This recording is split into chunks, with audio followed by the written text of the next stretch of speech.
نحمده ونصلي على رسوله الكريم اما بعد فاعوذ بالله من الشيطان الرجيم بسم الله الرحمن الرحيم رب اشرح لي صدري ويسر لي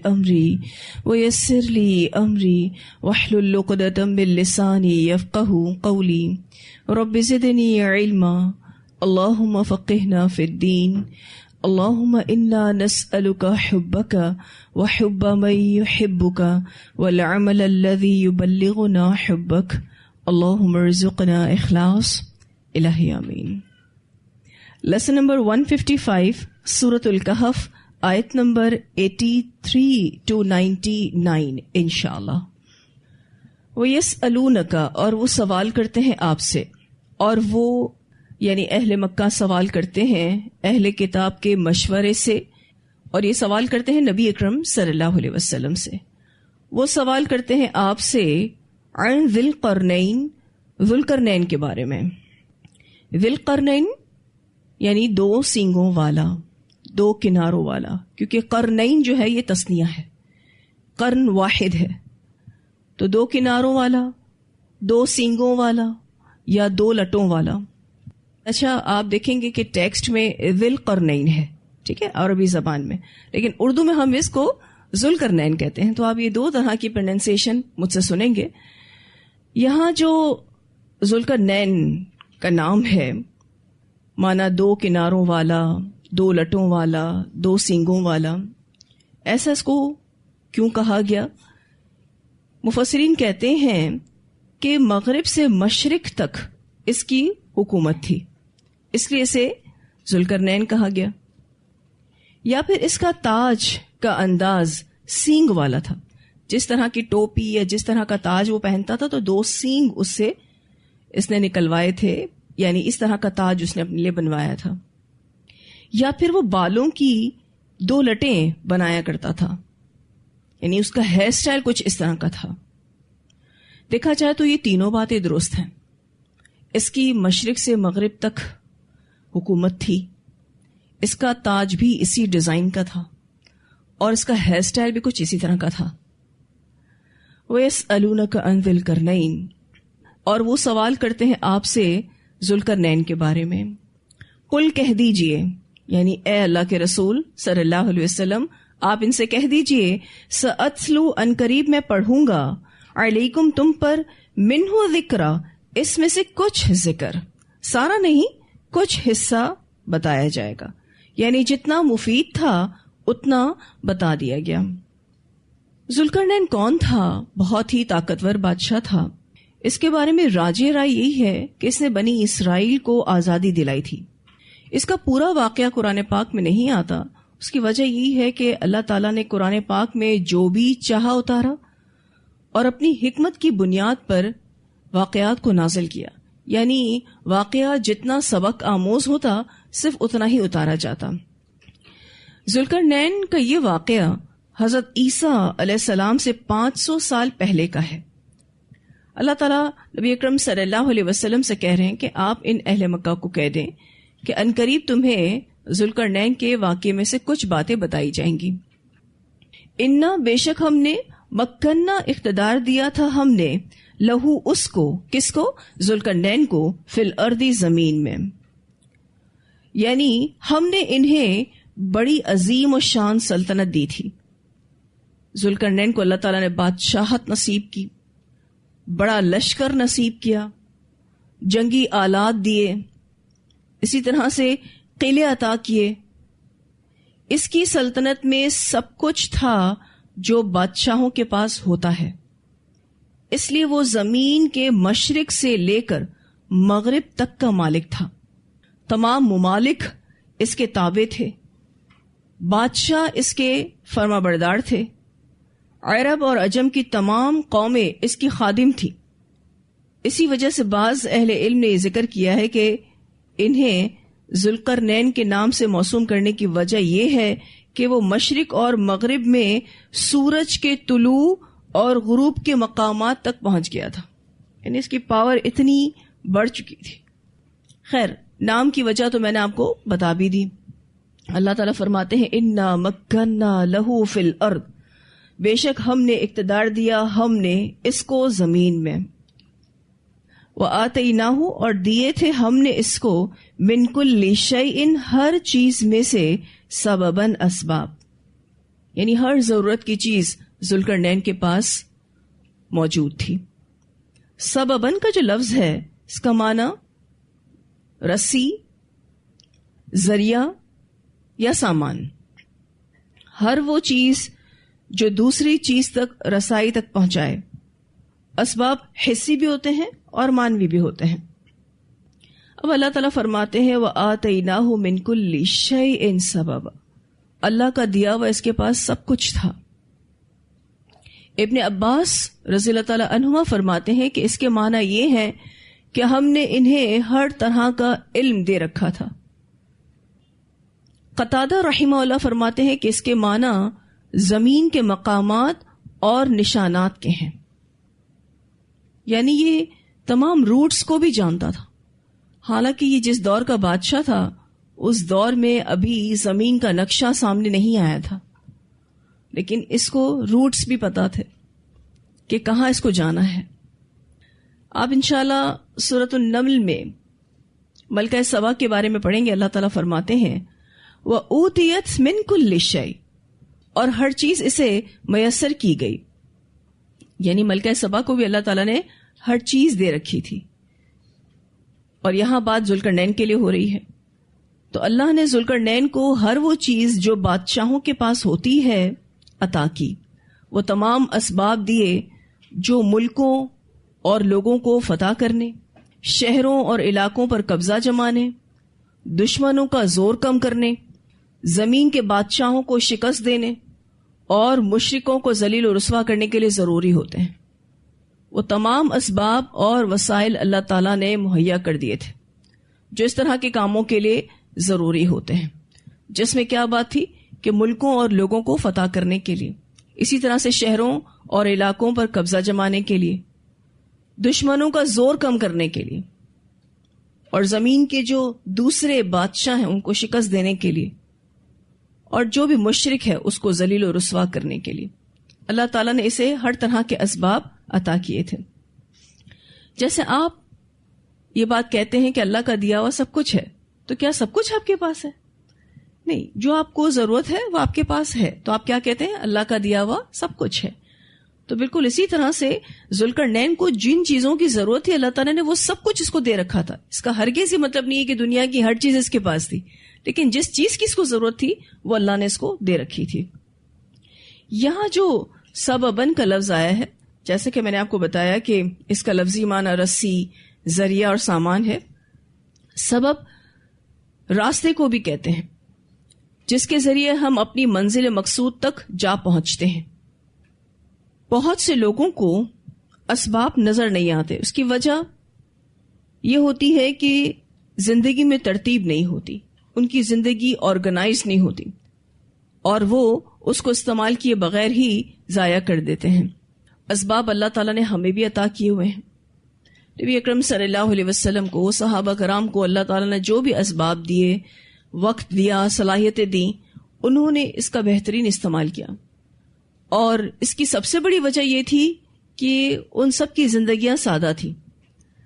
آج ہمارے پاس بے شمار اسباب ہیں، لیکن ہم اس کا استعمال اس طرح سے نہیں کر پاتے جیسے کہ کرنا چاہیے۔ ذوالقرنین کو اللہ تعالیٰ نے اسباب دیے، اور قرآن اس بات کی گواہی دے رہا ہے کہ اللہ تعالیٰ نے اس کو بہت ساری فیسلٹیز دی، اور اس نے ان فیسلٹیز کو استعمال کیا۔ آگے آپ پڑھیں گے کہ اس نے اسباب کو استعمال کیا۔ تو ذوالقرنین نے جو اپنی زندگی کو منظم کیا، ترتیب دیا، اس کی وجہ سے وہ موجودہ اسباب کا بہترین استعمال کر سکا۔ بے شمار فیسلٹیز ہمارے پاس ہوتی ہیں، لیکن اس کو صحیح معنوں میں استعمال نہ کرنے کی کچھ وجوہات ہوتی ہیں۔ سب سے پہلی وجہ جو میں نے آپ کو بتائی، مس مینجمنٹ، ٹھیک ہے، ترتیب کا نہ ہونا۔ اور دوسری وجہ لا علمی، یعنی انسان اتنا لا علم ہوتا ہے کہ اس کے پاس اسباب موجود ہوتے ہیں لیکن اس کو نظر ہی نہیں آتے۔ اور ایک اور وجہ ناشکری ہے کہ جو کچھ ہوتا ہے انسان کے پاس وہ اس کو بھول جاتا ہے، ناشکرا ہو جاتا ہے. اور چوتھی وجہ مایوسی، یعنی انسان ہوپلیس ہو جاتا ہے، جس کی وجہ سے اس کے پاس جو بھی اسباب موجود ہوتے ہیں وہ اس کو بروئے کار نہیں لاتا. اللہ تعالیٰ فرماتے ہیں فَأَتْبَعَ، تو اس نے پیروی کی، سبباً، اسباب کی، یا یہ ایک اور راہ نکلا، ایک اور مہم کی طرف نکلا. یہ اس کی سمجھداری تھی. کس کی سمجھداری تھی؟ ذوالقرنین کی، کہ اللہ نے اس کو اسباب دیے اور اس نے ان اسباب سے فائدہ اٹھایا. مومن کو حرکت میں رہنا چاہیے. کیوں؟ کیونکہ حرکت میں برکت ہے. آج صحابہ کرام کی حرکت کی وجہ سے ہمارے پاس اسلام موجود ہے. انہوں نے مقصد کے لیے جد و جہد کی. تو ہم یہاں ذوالقرنین کے بارے میں دیکھ رہے ہیں کہ اس نے اسباب کو اکٹھا کیا اور ساتھ میں محنت بھی کی. ہم اسباب کیوں اکٹھے کرتے ہیں؟ تاکہ آرام کریں. ٹھیک ہے نا. ہمارا اسباب کو اکٹھا کرنا اس لیے ہوتا ہے کہ ہم آرام کرنا چاہتے ہیں، کہ ہمارے پاس یہ فیسلٹی ہو، وہ فیسلٹی ہو، اور ہم آرام کر سکیں. اس نے اسباب کو اکٹھا کیا کام کے لیے. ہم اسباب کو اکٹھا کرتے ہیں آرام کے لیے. یہ ہم میں اور اس میں فرق ہے. فَأَتْبَعَ سَبَبًا، ایک معنی تو یہ ہے کہ اس نے پیروی کی اسباب کی، یعنی اس نے اپنی فیسلٹیز کو یوز کیا. اور دوسرا معنی اس کا یہ ہے کہ اس نے ایک اور مہم اختیار کی، وہ ایک اور راہ کی طرف چلا، ایک اور راہ کے پیچھے لگا. ابن عباس رضی اللہ تعالی عنہما فرماتے ہیں کہ یہاں سبب سے مراد منزل ہے، یعنی ایک اور ڈیسٹینیشن کی طرف یہ گیا. تو ابن عباس کیا فرماتے ہیں کہ یہاں سبب سے مراد منزل ہے. مجاہد رحمہ اللہ فرماتے ہیں کہ اس سے مراد مشرق اور مغرب کے درمیان منزل اور رستے ہیں، اور اس سے مراد زمین کے رستے بھی ہیں. جیسے کہ میں آپ کو بھی بتا رہی تھی کہ یہ جس دور کا بادشاہ تھا اس دور میں ابھی دنیا کا میپ سامنے نہیں آیا تھا، لیکن اللہ سبحانہ تعالیٰ نے اس کو ایسی سمجھ بوجھ دی تھی کہ یہ راستے تلاش کر لیتا تھا. ایران اور روم کا مالک تھا. آفیشلی یہ ایران اور روم کا مالک تھا، ٹھیک ہے، لیکن پھر اس کے بعد اس کی سلطنت ملٹیپل ہوتی گئی.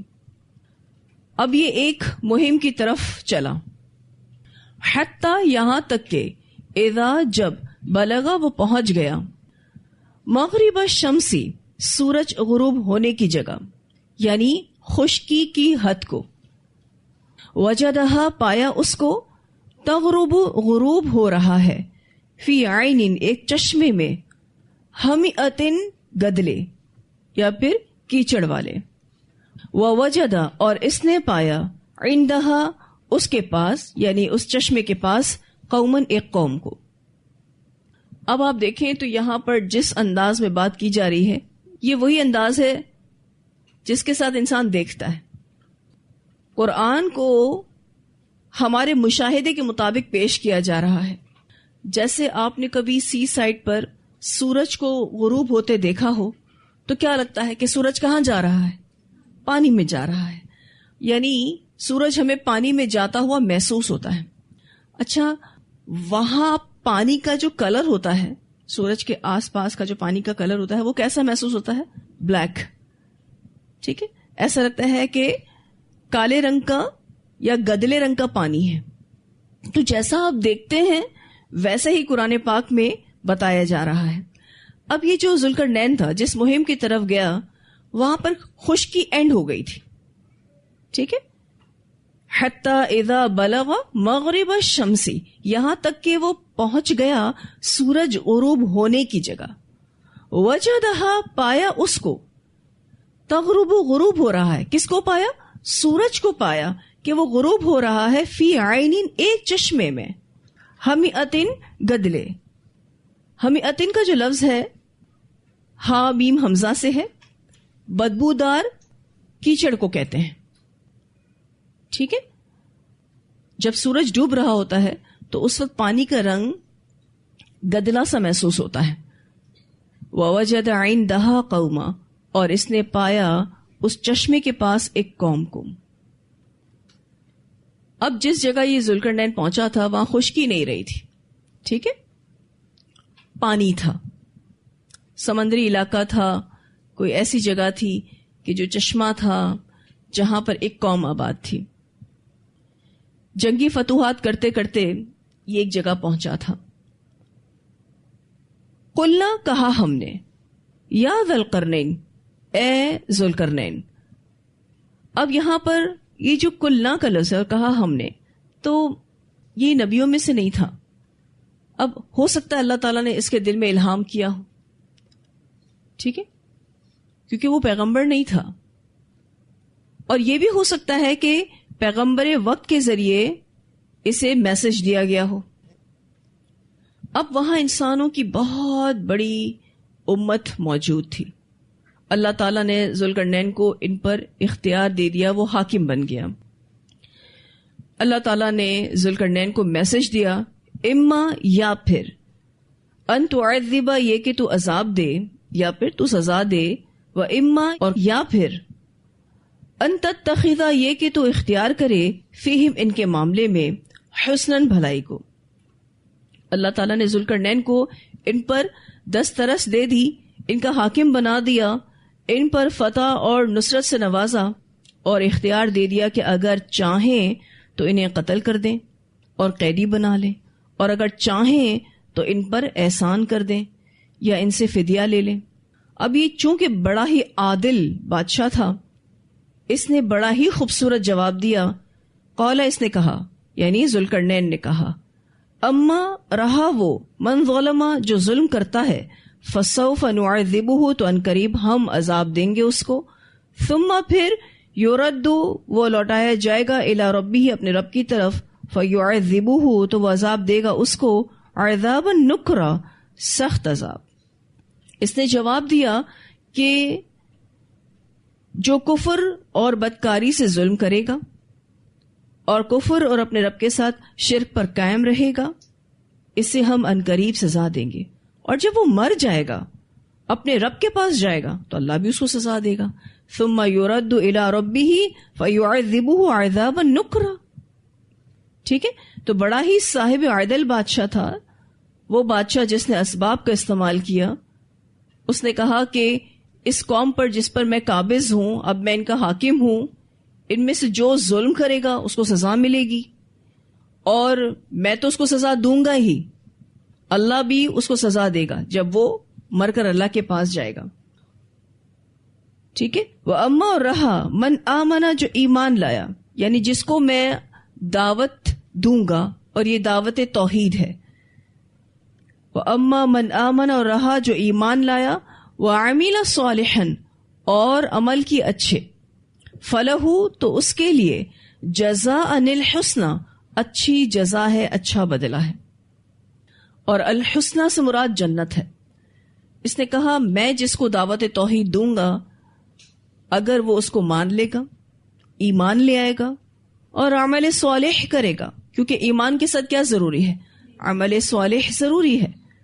فلہ جزاء الحسنى، تو اس کے لیے اچھی جزا ہے، اچھا بدلہ ہے، اس کو جنت ملے گی.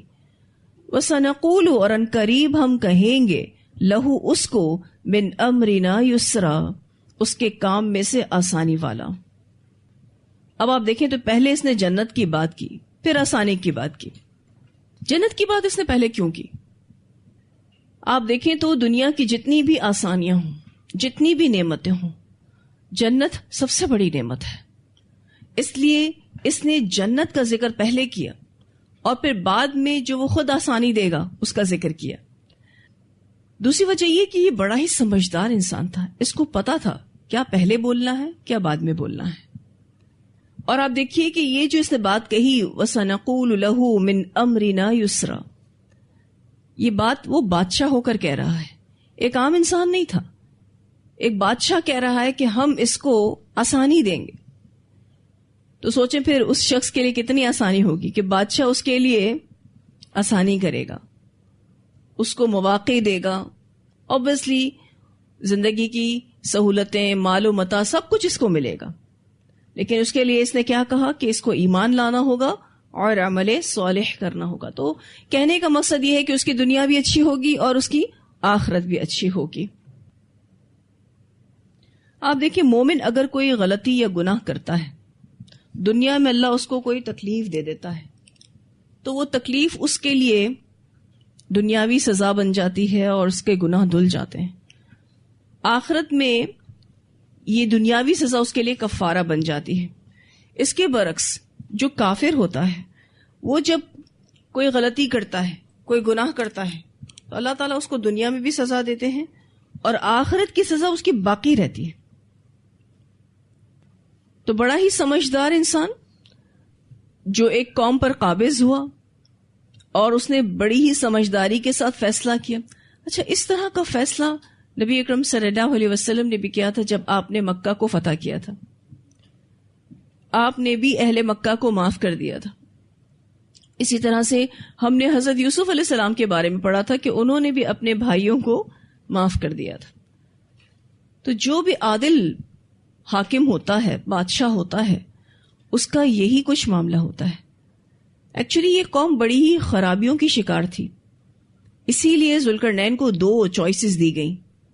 ایک چوائس دی گئی کہ ان کو مار ڈالے یا قیدی بنا لے, یا پھر ان کے ساتھ احسان کا معاملہ کرے, ان سے فدیہ لے کر ان کو چھوڑ دے.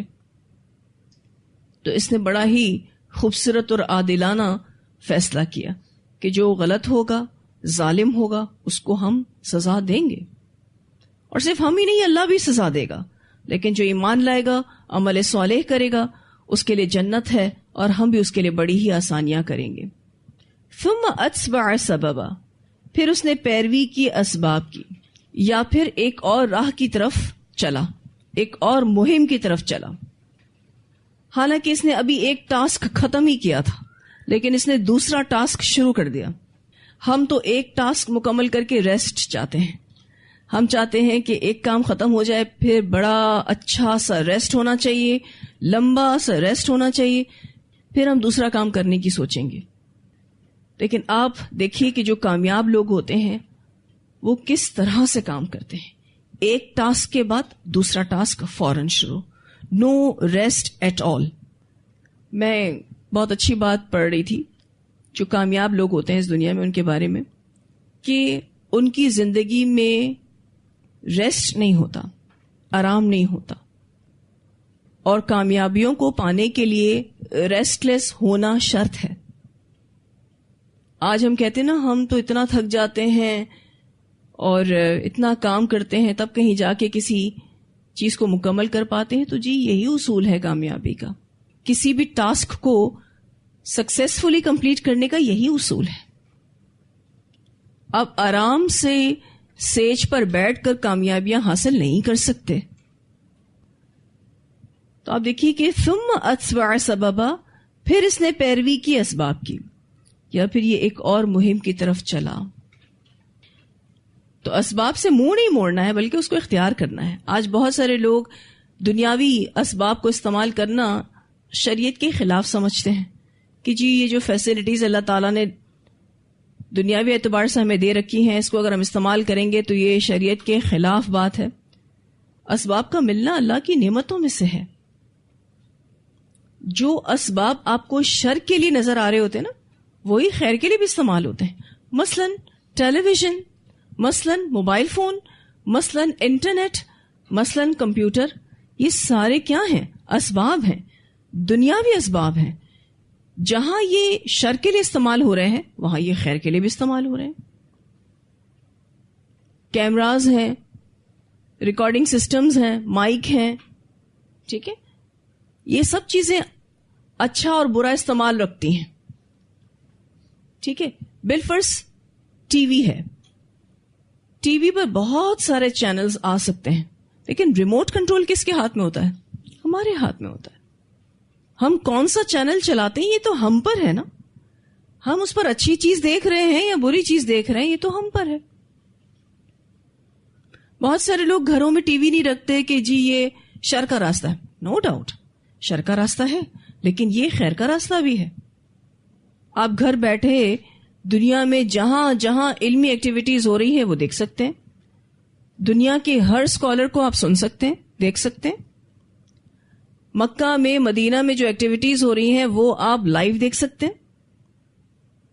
ٹھیک ہے. اسی طرح سے موبائل فون ہے. اگر کچھ لوگ یہ کہتے ہیں کہ ہم ٹی وی گھر میں نہیں رکھتے، تو اب تو ہر ہاتھ میں ٹی وی ہے، موبائل میں بھی ٹی وی ہے، جو چاہیں دیکھ سکتے ہیں. لیکن کنٹرول تو ہمارے پاس ہے نا. کلک تو ہماری انگلیاں کرتی ہیں نا، اسکرول تو ہماری انگلیاں کرتی ہیں. تو اسباب برے نہیں ہوتے، ان کا استعمال اچھا اور برا ہوتا ہے. دنیاوی سہولتوں کو استعمال کرنا خلاف شریعت نہیں ہے. آپ اس کے بغیر آپ دین کا کام بھی نہیں کر سکتے. انٹرنیٹ کے بغیر آپ دین کا کام بھی نہیں کر سکتے. اگر کر بھی سکتے ہیں تو بہت ہی چھوٹے لیول پر، لوگوں تک آپ پہنچ ہی نہیں پائیں گے. ہماری ایک اسٹوڈنٹ تھی کچھ سالوں پہلے، جب انہوں نے قرآن پڑھنا شروع کیا تو ان کو لگا یہ ٹی وی جو ہے ایک بلا ہے. گھر جا کے انہوں نے ٹی وی توڑ دیا. دوسرے دن سے ان کو مدرسے آنے سے ان کے گھر والوں نے منع کر دیا. جب مجھے یہ بات پتا چلی تو میں نے ان کی والدہ سے کہا کہ دیکھیں، نہ تو ہم اس طرح کی تربیت دیتے ہیں، کیونکہ یہ ایکسٹریمسٹ ہونا ہے. ہم تو یہ سکھاتے ہیں کہ اس ٹی وی کا استعمال اچھا کیسے کرنا ہے. ہم کبھی یہ نہیں سکھاتے کہ آپ موبائل توڑ دیں، آپ ٹی وی توڑ دیں. نہیں، آپ اس کا اچھا استعمال کیسے کر سکتے ہیں، ہماری تربیت تو اس حوالے سے ہوتی ہے. لیکن بہت سارے لوگ اس کو بالکل ایک الگ سینس میں لیتے ہیں. اب ذوالقرنین کی بات آپ پڑھیے، ثم اتبع سببا، وہ تو فیسلٹیز جو اس کو ملی ہوئی تھی استعمال پر استعمال کیے جا رہا تھا، یوٹیلائز کیے جا رہا تھا، اس سے آگے بڑھتا جا رہا تھا، فتوحات کرتا ہی جا رہا تھا، ایک ٹاسک ختم کر کے دوسرا ٹاسک شروع کرتا ہی جا رہا تھا. کہاں سے غلط ہوا دنیاوی سہولتوں کو استعمال کرنا؟ اللہ نے اگر آپ کو بے شمار فیسلٹیز دے رکھی ہیں، انٹرنیٹ کی شکل میں، کمپیوٹر کی شکل میں، لیپ ٹاپ کی شکل میں، دوسرے گیجٹ کی شکل میں، موبائل اچھے سے اچھا ہے آپ کے پاس، ٹی وی اچھے سے اچھا ہے آپ کے پاس، تو اچھا استعمال کریں. کیمرہ آپ کے پاس اچھے سے اچھا ہے، استعمال کریں. سافٹ ویئرز بھی کیا ہیں؟ نعمت ہیں. اب یہ ایک اور راہ کی طرف نکلا. دیکھیں دوسری مہم اس کی کیا تھی. حتی یہاں تک کہ اذا بلغ، جب وہ پہنچ گیا، مطلع الشمس، طلوع ہونے کی جگہ سورج کے، وجدہا، پایا اس کو، تطلع، کہ طلوع ہو رہا ہے، علی قوم، ایک قوم پر. اب ذوالقرنین جو دوسری مہم کی طرف چلا، وہاں سورج طلوع ہو رہا ہے. لگتا ہے کہ یہ کوئی پہاڑی علاقہ ہے. آپ نے بچوں کو کبھی ڈرائنگ بناتے دیکھا؟ وہ سینری بناتے ہیں تو پہاڑ بناتے ہیں، پھر کیا کرتے ہیں؟ سورج بناتے ہیں کہ سورج نکل رہا ہے. عمومی طور پر مشرقی علاقے پہاڑی علاقے ہیں. تو یہ جو علاقہ ہے یہ پہاڑی علاقہ. اس سے پہلے وہ جہاں گیا تھا وہ خشکی کی حد کو پہنچ گیا تھا. خشکی ختم ہو گئی تھی، سمندری علاقہ شروع ہو گیا تھا. اور اب جو یہ آیا ہے یہ پہاڑی علاقے کی طرف آیا ہے یہ مشرقی جانب. ٹھیک ہے. حتی اذا بلغ مطلع الشمس وجدہا تطلع علی قوم لم نجعل لہم، نہیں بنایا ہم نے ان کے لیے، یعنی اس قوم کے لیے، من دونہا سترا، اس کے ادھر سے کوئی پردہ، اس کے یعنی اس سورج کے آگے کوئی پردہ یا کوئی اوٹ. ٹھیک ہے. دونہا، ہا کی جو ضمیر ہے یہ سورج کی طرف جا رہی ہے. اس سورج کے آگے کوئی پردہ، یعنی سورج سے کوئی بچاؤ نہیں تھا، کوئی آڑ نہیں تھی، کوئی رکاوٹ نہیں تھی.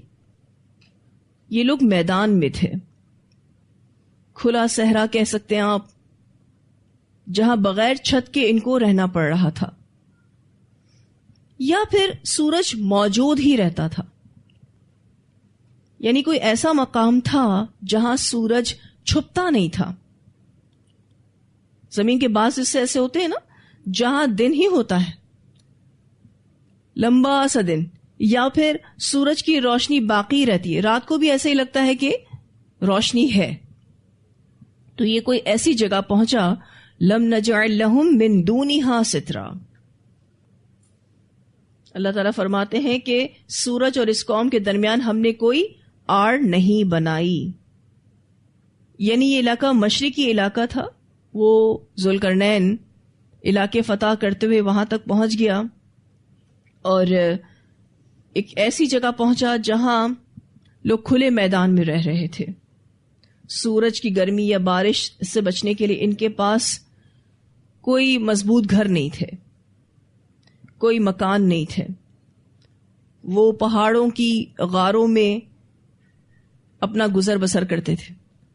اب آپ دیکھیے کہ سورۃ الکہف میں ایسے لوگوں کا ذکر ہو رہا ہے, کیونکہ کہف کہتے ہی غار کو ہیں. اب یہ اس سورج کی روشنی کو برداشت کرنے کے عادی بھی ہو گئے تھے. آپ دیکھیے کہ سورج کی گرمی اچھی بھلی ہوتی ہے اور یہ اس کو برداشت کرنے کے عادی ہو گئے تھے.